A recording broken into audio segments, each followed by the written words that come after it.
안녕하세요. 커피앤톡입니다. 오늘도 와주셔서 감사드리고요. 바로 사연 읽어보겠습니다. 안녕하세요. 저는 평소에 사연을 즐겨 듣는 70대 노인입니다. 배움이 일천하여 글을 잘 쓰지는 못하지만 부디 제 이야기를 귀 기울여 들어주셨으면 좋겠네요. 그 시절은 그야말로 격동의 시대였습니다. 저는 전란에 태어난 아이였습니다. 소위 말하는 전쟁고아였지요. 그 시절은 저 같은 아이들이 참 많았습니다. 통계적으로 따르면 6.25 당시 발생한 전쟁고아가 10만 명 정도 될 것으로 추산되지만 제 생각에는 그보다는 더 많았을 것 같아요. 당시엔 이리 둘러보고 저리 둘러봐도 저처럼 부모의 생사 여부는커녕 내게 부모가 있는지도 몰랐던 아이들이 수두룩했으니까요. 그때는 그런 시절이었습니다. 저는 많은 아이들이 부모의 곁으로 돌아가거나 부모의 생사를 알 수 없을 때는 친척 손이라도 맡겨졌지만 저는 그렇지 못한 아이들 중 하나였어요. 제 인생은 사실 같은 시대를 걸어왔던 분들에게는 별달리 특별한 것도 없이 느껴질 겁니다. 인생의 책으로 쓰자 하면 구구절절하고 구질구질한 이야기가 두꺼운 백과사전 10권만큼 나오는 노인네들이 대부분이겠지요. 전쟁을 지나 보릿고개까지 요즘 아이들의 삶이 그야말로 치열하다면 제 시대의 아이들은 처절하게 살았습니다. 요즘은 고아원이라는 단어도 편견을 조장한다 하여 바뀌었다지요. 90년대 IMF로 인해 부모에게 버림받고 고아원에서 자랐다는 젊은이 하나를 제가 알고 있는데 그 젊은이가 어느 날은 그러더군요. 고아원에 가서 가장 놀란 게 아이들끼리 속옷을 돌려 입는 거였어요. 양말도 속옷도 네 거 내 것 없이 한 통에 넣고 마음에 드는 걸 꺼내 입더라고요. 그래서 제가 웃으면서 그랬지요. 아이고, 양말하고 반스를 줘? 거긴 좋은 곳이었네. 다 같이 못 먹고 못 살던 시절 부모마저 없는 아이들은 응당한 보살핌은커녕 이틀에 한 끼나 제대로 나오면 감사한 삶을 살았습니다. 전쟁 후 보릿고개까지 터지면서 50년대부터 70년대까지는 전쟁으로 죽는 사람만큼 굶어 죽는 사람이 나왔어요. 저 역시 그런 인생을 살다 보니 마음에 병이 들었더랬습니다. 제가 유별난 것이 아닐 겁니다. 제 또래 혹은 저보다 일찍 태어나 전쟁의 참상을 두 눈으로 보신 인생 선배님들이나 그보다 더 거슬러 올라가 일제의 폐악을 겪어보셨던 분들은 더더욱 처절한 삶을 살았겠지요. 그 시절엔 내 것을 가질 수 있는 사람은 정말 손에 꼽을 정도로 적었어요. 그러다 보니 저도 내 것에 대한 집착이 마음속에 자라나더군요. 예, 압니다. 제가 앞서도 말했듯 그것은 욕심이라기보다는 보상 심리였고 마음에 든 병이었어요. 태어나서부터 청년기를 지날 때까지 내 것이라는 것을 가져본 적도 없고 쌀 한 바구니를 마음 편히 뒤주에 담아 보관해 본 적도 없었던 시절을 보냈던 저는 모으는 것에 집착하기 시작했어요. 그야말로 악착같이 돈만 모으는 삶을 살았지요. 내 자식들은 나처럼 가난하게 살게 만들기 싫어서 내 자식들은 텅텅 빈 쌀통을 보면서 수돗물로 배를 채우는 것이 아니라 몸에 좋다 하는 오곡 잡곡 다 넣어 푸짐한 고기 반찬을 먹고 살길 바라는 마음으로 저는 살려고 산 게 아니라 돈을 모으려고 살았습니다. 자식들을 위해서요. 저에게는 이남 일녀가 있는데요. 어쩌면 제 자식들은 그런 제가 싫었을지도 모르겠습니다. 핑계처럼 들릴지 모르겠으나 그 처절한 시대를 살아갔던 저와 같은 사람들은 그런 사람들이 많았습니다. 마음에 여유가 없으니 마음을 나누는 것이 서툴었고 물질적 여유가 없으니 그 시절 그 생명의 위협을 느끼는 가난을 다시 만나고 싶지 않아 물질에 집착하는 그런 거 말입니다. 거기에 새 시대를 살아가는 젊은이들이 보기에는 틀에 박혀 꽉 막힌 사고방식까지 겹쳐졌을 테니 아이들과 제가 친해지기는 요원할 수밖에 없었습니다. 말 그대로 묵뚝뚝하고 주말에도 얼굴 보기 힘든 엄마였던 거죠. 남편이 병으로 일찍 세상을 떠나 이남 일녀를 저 혼자 길러야 했어요. 원래부터 악착 같았던 성격에 저는 엄마와 아빠 몫을 혼자 다 하기 위해 더 열심히 살았습니다. 외롭고 슬플수록 저는 더욱 돈 벌기에 집착했고 애들과 함께 보낼 시간은 당연히 없었지요. 재혼을 하고자 하는 생각도 전혀 없었습니다. 해도 상처, 안 해도 상처라면 안 하는 일만 못하다는 말처럼 차라리 내가 두 사람 몫을 열심히 해보자고 그랬지요. 새벽같이 일어나 아이들이 먹을 밥과 입을 옷을 챙기고 일터로 떠나 아이들이 잠드는 시간이 다 되어서야 저는 집에 돌아와야 했어요. 그런 엄마가 어쩌다 마주치면 잔소리만 해댔으니 아이들 입장에서는 좋을 수가 있었겠나요? 아껴 써라, 사치하지 말아라, 공부 열심히 해라. 어느 집 엄마, 어느 집 아빠나 다 할 수 있는 소리들이었죠. 물론 살가운 소리 한 번을 안 하면서 잔소리만 하는 엄마가 아이들 입장에서는 어려웠을 것입니다.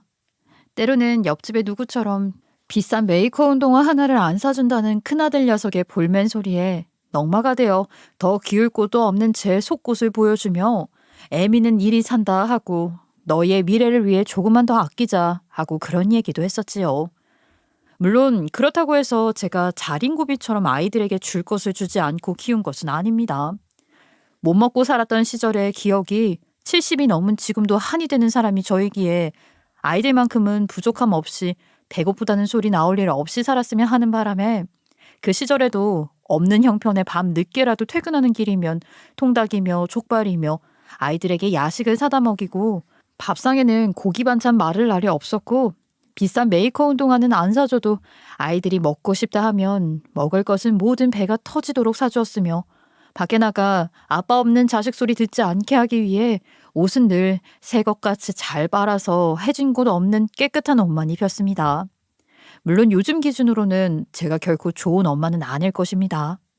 하지만 그 시절 그래도 저는 아이들을 위해 최선을 다했다고 생각합니다. 싫은 소리, 잔소리만 하는 엄마의 마음을 알아준 것일까요? 엄마의 사랑도 아빠의 사랑도 제대로 받지 못한 아이들이었으나 그래도 아이들은 올바르게 잘 자라주었어요. 그래도 결국 그 시절은 제가 힘들었던 만큼이나 아이들에게도 상처가 되는 시간이었을 겁니다. 늘 엄마를 무서워하고 어려워했던 아이들은 성인이 되어 자기 살 길 하나씩 찾아가기 시작하면서는 저와 거리를 두기 시작했어요. 첫째는 무리해서 20에 독립해 나가 살았고요. 막내딸도 결혼 후에는 지방으로 이사를 가 거의 연락을 끊고 살았지요. 심지어 둘째는 자기 결혼한다는 말도 저한테 안 했으니까 말 다 했죠. 왜 이 엄마한테 말을 안 했어? 엄마가 혼수도 해줄 것이고 아니 너 집도 얻어줄 것인데. 아이고 어머니가 퍽이나 그러시겠어요. 그게 무슨 소리냐?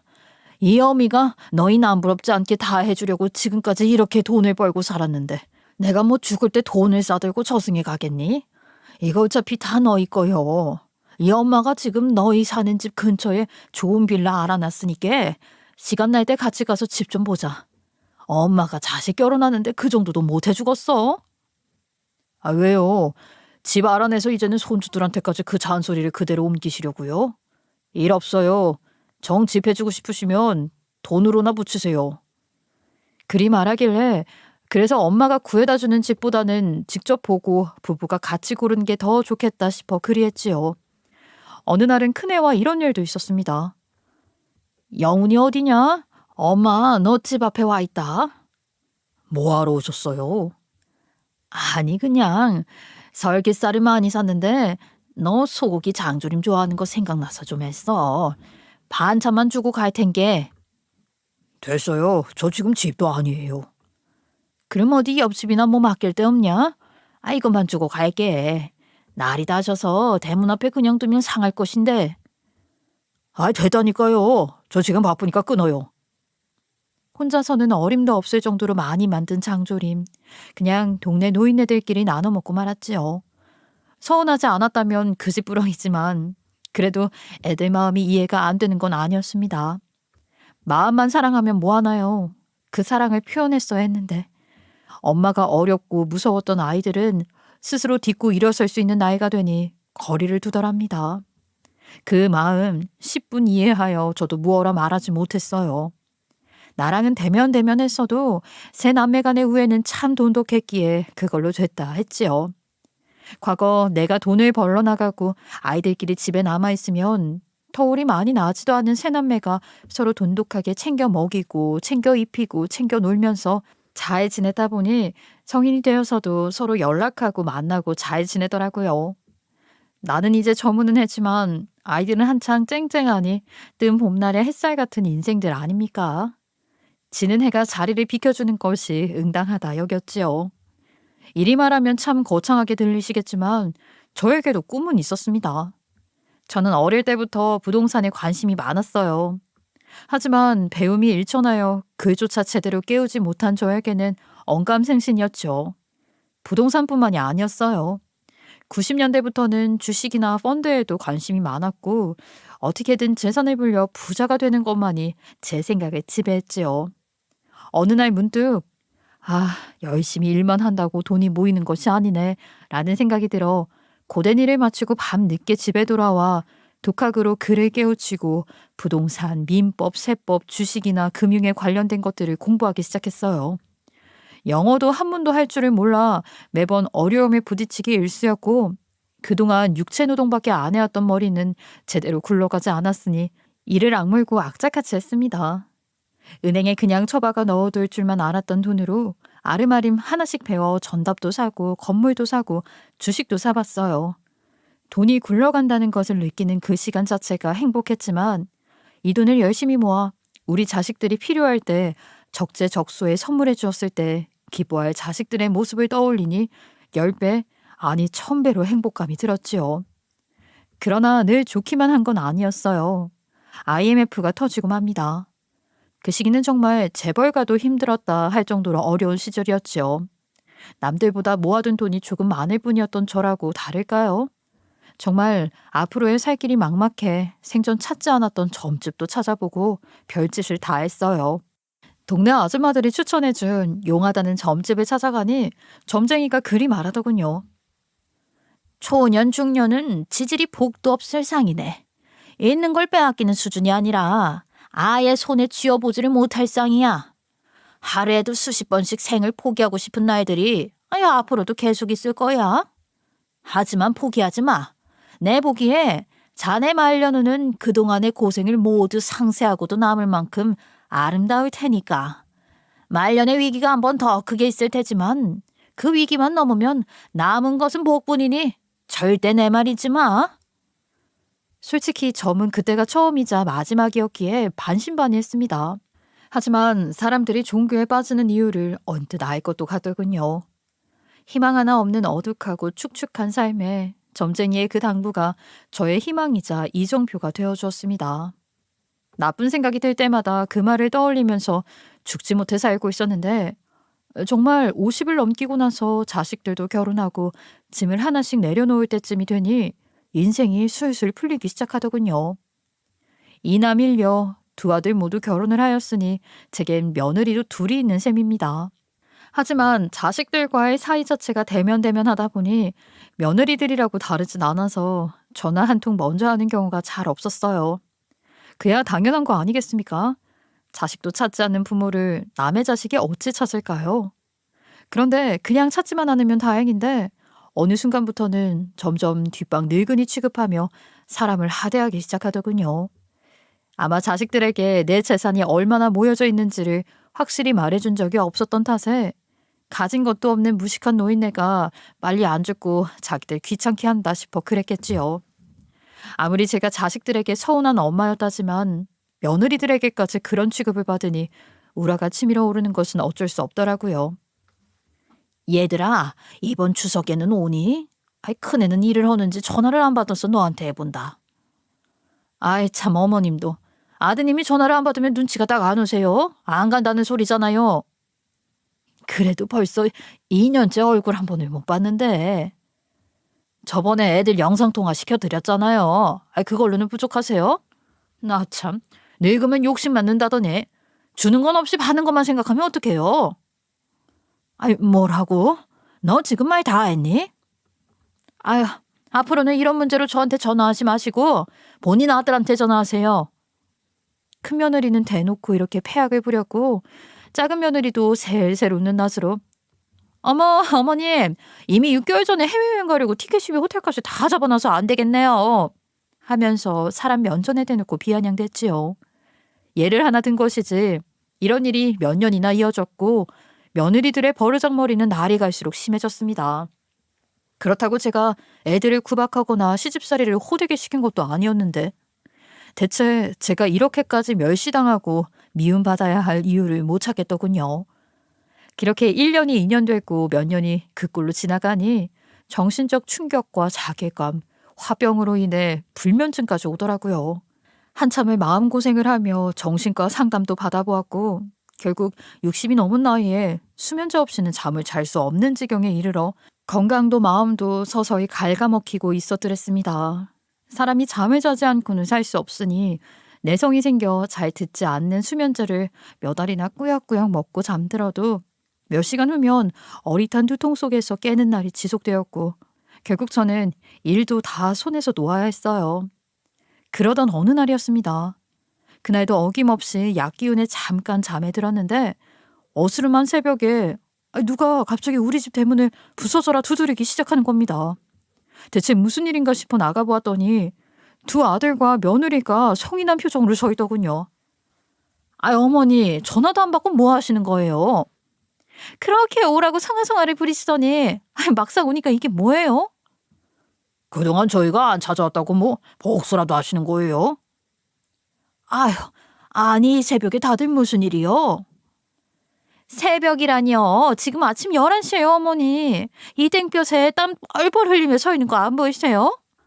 어머, 지금 이렇게 해가 쨍쨍한데 새벽이라니 이게 무슨 말씀이야?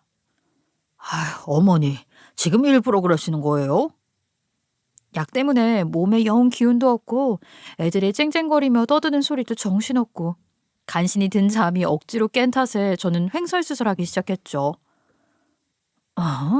이상하네. 내가 분명히 2시쯤 잠든 것 같은데 시간이 그리 많이 지났나? 근데 대체 오늘 무슨 일이야? 오늘 아버지 제사일인 거 잊으셨어요? 어머니가 이번 제사만큼 꼭 오라고 하셨잖아요. 제사? 누구 제사?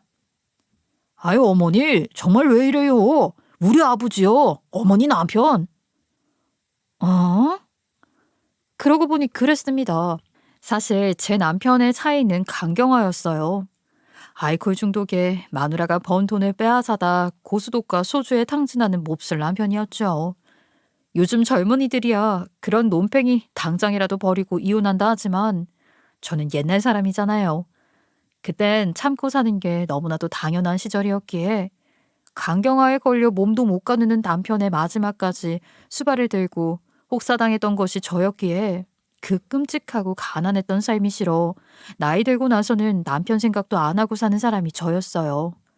그래도 굳은 머리는 제사는 당연히 해야 하는 것이라고 배웠기에 어쩔 수 없이 구색만 갖춘 제사상을 매년 차리고 있는데요. 아마 제가 자식들이 하도 오질 않으니 서운하고 보고 싶은 마음에 그 논팽이 제사까지 핑계 삼아 이런저런 소리를 했던 모양이에요. 요즘 워낙 시간 개념도 없고 몸도 안 좋고 그렇다고 살갑게 제사상을 차려줄 감정도 아니었으니 그냥 해놓고 깜빡 잊은 게지요. 그랬나? 저는 머리가 어리어리하니 정신이 들지 않아 그냥 집에 도로 들어가 소파에 몸을 푹 파묻고 정신을 좀 차리려고 앉아 있었어요. 그러니 며느리들이 음식은 못하더라도 온 김에 제사는 어쨌든 지내야 할 거 아니야. 아무것도 안 해놓으셨네. 여보, 마트 가서 과일이라도 좀 사와요. 내가 문자로 찍어줄게. 하며 남편들을 심부름 보내어 간소한 제사상이나마 차리려고 움직이긴 하더군요. 저는 그러거나 말거나 멍하니 그냥 앉아있는데 며느리 둘이 제가 정신이 없어 못 듣는다 생각하는 모양인지 면전에 대고 수군대기 시작하더군요. 어머, 저 노인네 왜 저래요? 그러게 뭘 한 사람처럼. 어머 웃기네요. 다 죽어가는 나이에 뭘 했길래 저래? 근데 진짜 이상하네. 평소에 저렇게까지 맹하진 않았는데. 맞아요. 평소 같으면 되레 늦게 왔다고 난리쳐야 정상인데.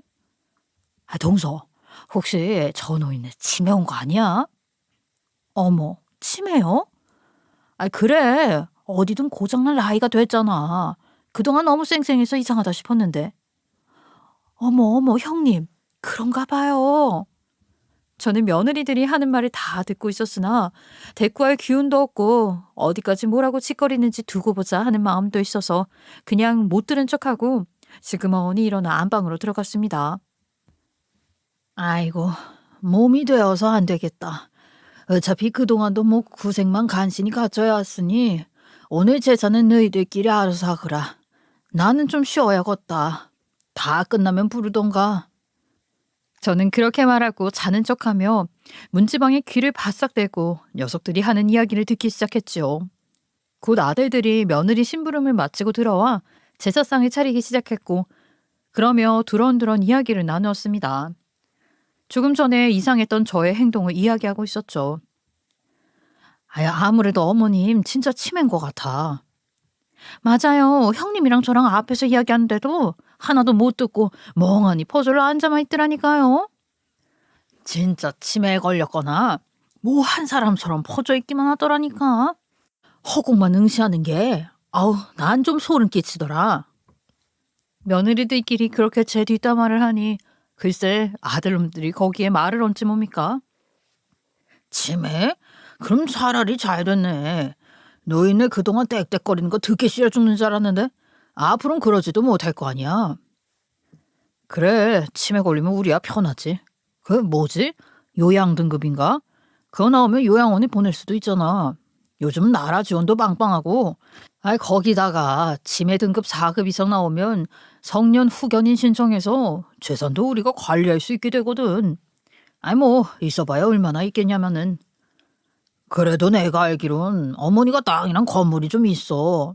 내가 그동안 있는 줄 아니까 달라 해도 나중에 다 쓸 때가 있다.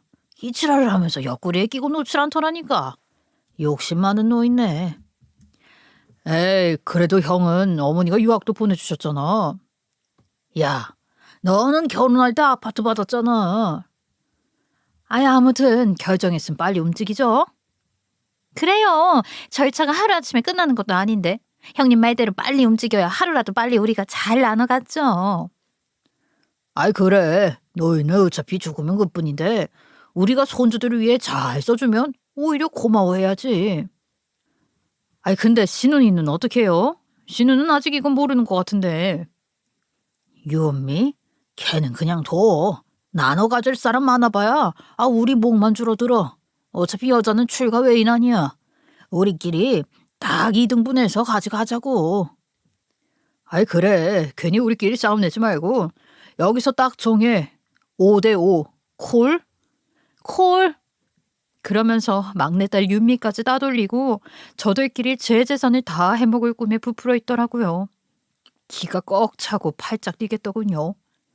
내 아무리 자식들에게 살갑게 사랑해주지 못한 것이 죄라지만 그런 논팽이 같은 아버지 밑에서 손가락질 받으며 자라지 않게 해주기 위해 노력을 다했건만 어찌 어미를 이리 키우는 개만도 못한 취급을 할 수 있나 싶은 생각에 제 인생이 헛것 같아 서럽더군요. 나는 그런 줄도 모르고 내 자식놈들이 나를 어찌 생각하는지도 모르고 내 자식들에게 재산 물려줄 생각에만 부풀어 행복했으니 내가 미련한 년이지요. 아들놈 말대로 유산을 일찍 증여해 주었더라면 저는 벌써 정신병원 같은 데라도 갇혀있는 신세가 되고도 남았겠다는 생각이 드니 소름이 쫙 끼쳤습니다. 세상에 남보다 못한 부모 자식 관계라는 것이 사연 드라마를 즐겨보고 또 뉴스로도 자주 접해보고 했으나 그것이 내일이 될 줄은 몰랐던 거지요. 하나만 알고 둘은 모르는 미련한 노인이었지요. 아야에 오라질 것들아. 해가 충천에 떴는데 뭐여. 밥 내놔. 점심 내놔. 배고파 죽겠어. 저는 이것들에게 이 세상이 얼마나 무시무시하고 냉정한 곳인지 깨우쳐줘야겠다는 생각이 들었습니다. 어미와 사랑을 나누며 살지는 않았어도 인성만큼은 모나지 않게 자랐다 생각했는데 그것은 순전히 내 착각이었던 거지요. 이제 부모된 도리로서 내가 해줄 수 있는 마지막 선물이자 가르침은 마음 심보를 곱게 쓰지 않으면 그것이 모조리 제 인생의 업보로 돌아온다는 교훈뿐이라고 생각했습니다. 그래서 그것들이 원하는 대로 정말 중증 치매가 걸린 것처럼 연기를 시작한 거죠. 어머, 진짜 치매 맞나 봐. 저 정도면 심각한 중증 치매인데. 금치산자로 신청해서 우리가 후견인도 되겠어. 후견인은 공동으로 해야지. 야, 넌 형을 못 믿냐?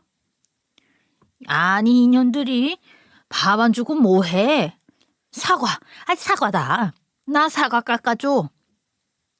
우리가 앞에서 이렇게 대놓고 말을 하는데도 딴소리만 하는 거 보면 확실해.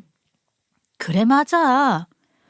아이, 노인네야. 좀 조용히 좀 해봐. 우리 중요한 이야기 하는 중이거든. 아저씨는 누군데 나한테 소리를 질러? 나가. 내 집에서 나가. 아이, 이 노인네가 돌았나? 사과를 집어던지고 지랄이야. 사과 달라고? 아이, 시끄러. 아, 여보, 사과 좀 깎아줘. 왜 나한테 그래? 동서가 해. 어머, 전 싫어요. 저 사과 잘 못 깎는단 말이에요. 아, 누구라도 좋으니까 사과 하나 깎아서 저 입 좀 닥치게 하라니까. 회의가 안 되잖아. 야, 이 우라질 것들아. 니들은 누군데 우리 집에서 난리요? 나가 이것들아. 70년 세월 쌓인 울분. 그동안 속에 담아만 두고 누구에게도 말하지 못했던 자식과 며느리들을 향한 서운함을 저는 그렇게 속 시원히 풀어내기 시작했습니다. 말 그대로 치매인 척하면서 그동안 못했던 욕을 다 하면서 복수를 시작한 거지요. 아주 그냥 정신 나간 여자 연기를 기깔나게 했습니다. 사실 따지고 보면 정신이 이미 나가 있는 상태라 해도 과언이 아니었죠. 자식들에게 그런 취급을 받고 버림받을 날만 잡아놓고 사는 노인네. 70년 인생을 부정당하는 기분에 제정신으로 맑은 기운으로 살 수 있다면 강철 심장이겠죠. 저는 그리 강인한 사람이 아니더란 말입니다. 유학 가고 싶다 하면 유학 보내줘. 뭐 필요하다 하면 뭐 해줘. 생각해보니 지난 세월 자식이라고 있는 것들은 돈이 필요할 때 말고는 엄마를 찾지 않았습니다. 내가 왜 이걸 지금에서야 깨달았는지 혼비백산하여 제사도 덜 치르고 서울로 도망가 저를 어떻게 병원에 쳐놓고 제 재산을 어떻게 해먹을지 그것만 궁리하고 작당하는 자식놈들과 며느리들에게 저는 하루에도 100통씩 전화를 걸고 어떤 때는 말도 없이 집까지 찾아가 살림살이 뒤엎으며 난동을 피우고 아주 그냥 살풀이를 해댔습니다. 자식들은 어떻게든 저를 중증 치매 환자로 만들어 재산을 홀타먹기 위해 몇 번이나 저를 병원에 끌고 가 치매 검사를 받게 했지만 딱 병원 앞에 서는 순간 저는 다시 정상으로 돌아가 행동하니 의사 보기에는 아무 이상이 없으니 치매 진단이 나올 리가 만무했지요. 아, 미치겠네. 저 노인네 사실은 맨정신 아니야? 일부러 여목이라고 이러는 거 아니냐고. 아니, 그게 다 연기면 여우주연상감이지. 치매가 아직 심하지 않을 때는 맨정신으로 돌아오기도 한다니까. 아, 그러지 말고 동영상을 찍어서 의사한테 보여주는 건 어때? 그래, 차라리 그게 낫겠다. 자식놈들과 며느리들은 계획을 변경하여 증거를 남겨 의사에게 보여주고 진단을 받는 것으로 계획을 선회하였고 그동안은 그렇게 얼굴 한번 보여달라 부탁해도 목소리 한 번을 안 들려주었던 것들이 돌아가며 며칠에 한 번씩 들러붙어 사람을 건들더군요. 물론 저는 녹음이나 영상 촬영을 하고 있다 싶으면 불이 나게 멀쩡한 사람으로 돌아가는 식으로 절대 증거를 내주지 않았어요. 그러면서 저는 또 다른 계획을 실행하고 있었지요. 바로 재산을 사회에 환원하는 것이었습니다. 자식들이 알고 있는 재산은 물론 그동안 아이들에게 욕심만 키워줄까봐 몰래 관리하고 있던 제 재산까지 싹 다 정리해 차근차근 현금화를 시작했어요. 그동안 재산 관리를 담당하고 있던 세무사가 이래도 되는 것이냐며 당황했지만 저는 변호사까지 대동하여 저의 계획을 담담히 털어놓았죠. 내가 죽기 전까지 사용할 딱 그 정도만 남겨두고 남은 재산은 모두 사회에 환원하고 싶다고요. 이 시대에 고통이 낳은 산물이 바로 저이기에 다음 생의 아이들만큼은 저처럼 어렵고 고통스러운 시대를 조금이나마 덜 살았으면 하여서 저는 우선 세계의 전쟁 고아들을 돕는 후원단체와 우리나라 고아원에 일부 지원을 한 뒤 변호사의 도움을 받아 제 이름을 딴 재단을 세워 그곳에 모든 기금을 의탁하고 제 사후에도 자식놈들이 단 한 푼도 건드리지 못할 수 있도록 철저한 대비를 세우고 있었지요. 그렇게 시간은 몇 달이 흘렀고 재산이 워낙 여기저기 흩어져 있고 규모도 있는 데다가 거액의 후원 계획과 재단을 설립하는 것이 보통 복잡한 절차가 아니었기에 하루아침에는 안 되어서 저의 연기 생활도 점점 길어지고 연기력도 일치월장하고 있었습니다. 그런데 요 망할 것들은 더 이상 참지를 못하겠었나 봅니다. 당장 내일이라도 치매 등급을 받아서 재산 전부 훑어먹을 수 있을 거라고 행복해하고 있었던 것들이었는데 노인네가 사람들 앞에서 멀쩡하고 저들 앞에서만 미친 사람이 되어 병원에 맘 놓고 쳐놓지도 못하니 지들 입장에서는 말 그대로 미치고 팔짝 뛸 노릇이었을 겁니다. 사지 멀쩡하고 건강 멀쩡할 때도 전화 한 통 하는 것조차 노인네 갑질이고 유별이라면서 학을 떼던 것들이니 치매 노인의 폐악을 지들이 어떻게 감당할 것이겠어요. 결국 시간이 흘러도 저들이 원하는 대로 계획이 가지를 않고 자꾸 꼬이면서 귀찮은 일만 늘어나니 이것들이 저를 아주 그냥 유기하려고 작정하고 계획을 세우더군요. 사람 10가구도 안 사는 외딴 시골섬, 그것도 그 섬 중에서도 민가라곤 하나도 없는 산 중턱에다가 집을 하나 사서 저를 거기다 쳐넣어버린 것입니다. 아, 휴대폰도 빼서 섬이라도 폰은 터질 거 아니야. 아주 돌아버리겠네. 아니, 근데 주민들이 치매 노인 여기다 버리고 간다고 경찰에 신고라도 하면 어째? 아, 뭘 버리고 가는 거야? 어머니 집까지 싸서 모시는 거지. 누가 뭐라고 하면 어머님 요양차 여기 온 거고, 아, 잘 케어하고 이딴 식으로 둘러대면 돼. 아, 그러지 말고 마을 주민들한테도 뭐라도 좀 돌리고 해야지. 그래야 눈 감아주지. 아, 그것도 좋은 생각이네. 아, 이게 다 무슨 소리야? 갑자기 사람을 오밤중에 불러내더니 상황 설명도 없이 엄마를 섬에 뭐 어쩐다고? 제 딸 유미였습니다. 유미는 그동안 어떤 일이 벌어지고 있었는지 전혀 모르는 눈치였어요. 그래도 저는 윤미만큼은 제 딸만큼은 그래도 사람돌이를 할 줄 알았습니다. 그러면 지금 계획을 조금만 틀어 윤미에게만큼은 생전에 증여를 좀 해주고 갈 생각이었거든요. 하지만 그런 기대는 쉬이 무너졌어요. 윤미는 처음에는 말도 안 되는 짓이라며 이건 범죄라며 펄쩍 뛰었으나 제 오빠들이 한참 동안 사연과 계획을 설명하여 너에게도 한몫 단단히 챙겨주겠다면서 저들이 알고 있는 재산만 해도 1인당 수억은 돌아갈 것이라는 감언이설을 들은 윤미는 제 가엾은 엄마를 구해주려 하기는커녕 도리어 그쪽에 붙어서 더 적극적으로 저를 섬에 갖다 처박으라고 악을 썼습니다. 돈이라는 것이 때로는 세상 성스러운 행복이기도 하고 때로는 세상 추악한 더러움이기도 한다더니 저는 그 최악의 순간을 보고만 것이었죠. 아, 그래, 그게 차라리 낫겠네. 한 1년 섬에 푹 썩혀놓으면 그때 가서는 또 멀쩡한 척 못하겠지. 그래, 치매라는 게 관리 안 하면 순식간에 악화된다더라고. 아휴, 놓치네. 뭘 그리 좋은 걸 많이 처먹고 살았는지 기운만 넘쳐서.